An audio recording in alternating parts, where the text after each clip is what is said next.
This is Earl Hines' trumpet style of piano playing, which he introduced in the 1920s when he was working with Louis Armstrong.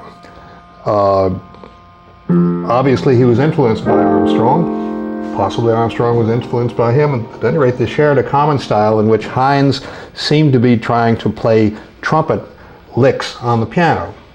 This is not as easy as it sounds because you can't do certain attacks and quavers on the piano that you can with a wind instrument. So when Armstrong would do something which would be on the piano, the best you can do, the quaver would be done as a tremolo.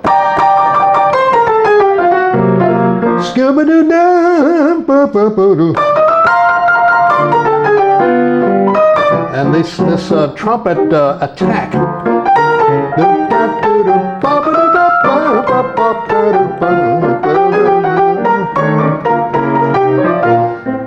Another thing that Hines did, he no longer felt that it was necessary to play the neatly laid out regular stride bass of the people like, say, James P. Johnson. He broke it up. He suspended the rhythm with runs, technical flourishes which anticipated Art Tatum, like of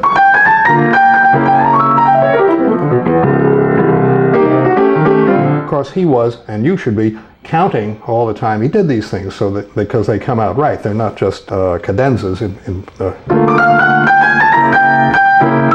2, 3, 4. Also, he anticipated the regularities with syncopation.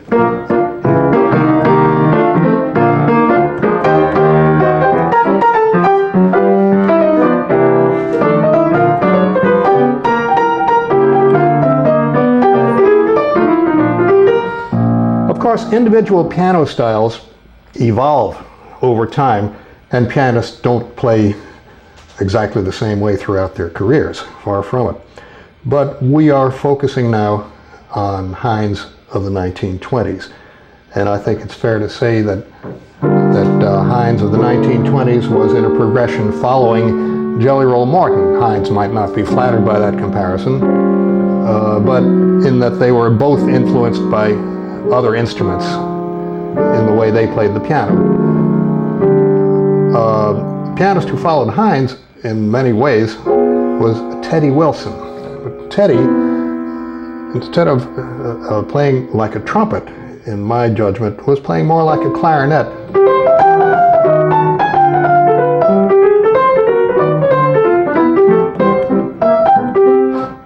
Monophonic for the most part, less chordal, more linear, more classical, dynamically calmer than Hines' excited manner, maybe you might say more Mozartian.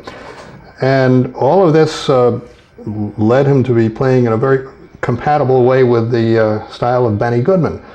And of course we know that Teddy Wilson and Benny Goodman were great musical partners in the 30s and 40s and even 50s.